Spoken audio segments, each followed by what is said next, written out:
El Niño ప్రభావంతో తీవ్ర వర్షాభావం నెలకొన్న వైఎస్ఆర్ కడప జిల్లాను వెంటనే కరువు జిల్లాగా ప్రకటించాలని, లేకపోతే ప్రత్యక్ష ఉద్యమ కార్యాచరణ చేపడతామని సిపిఐ కడప జిల్లా కార్యదర్శి గాలిచంద్ర హెచ్చరించారు.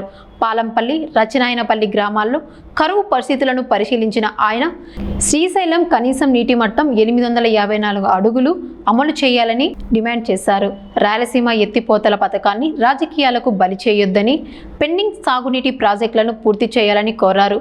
ఖరీఫ్లో నష్టపోయిన రైతులకు రబీ సీజన్కు 90% రాయితీతో విత్తనాలు, ఎరువులు అందించి రుణాలను రీషెడ్యూల్ చేయాలని ప్రభుత్వాన్ని డిమాండ్ చేశారు.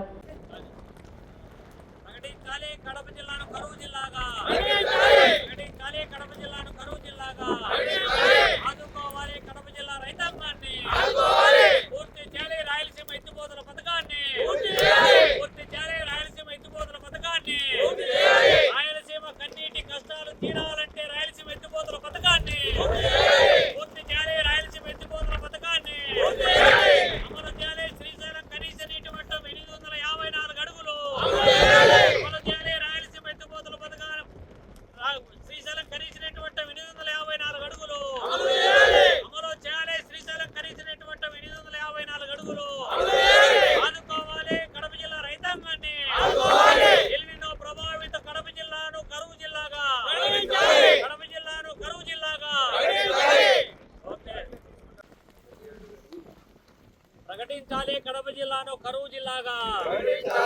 ఎలినినో ప్రభావిత కడప జిల్లాను కరువు జిల్లాగా ప్రకటించాలి. కడప జిల్లాను కరువు జిల్లాగా. ఎలినినో ప్రభావిత కడప జిల్లాను కరువు జిల్లాగా. వర్షపాతం నమోదు కాని కడప జిల్లాను కరువు జిల్లాగా. ఇవ్వాలి కేసీ కెనాల్కు నీటిని, విడుదల చేయాలి కేసీ కెనాల్కు నీటిని. శ్రీశైలం కనీస నీటి మట్టం 854 అడుగులను అమలు చేయాలి. శ్రీశైలం కనీస నీటి మట్టం 854 అడుగులను. రాయలసీమ నీటి కష్టాలు తీరాలంటే రాయలసీమ ఎత్తిపోతల పథకాన్ని పూర్తి చేయాలి.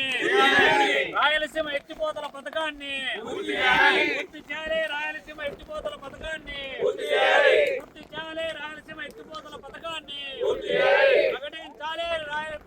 కడప జిల్లాను కరువు జిల్లాగా ప్రకటించాలి. కడప జిల్లాను కరువు జిల్లాగా ప్రకటించాలి. కడప జిల్లాను కరువు జిల్లాగా చేపట్టాలి. కరువు సహాయక చర్యలను చేపట్టాలి.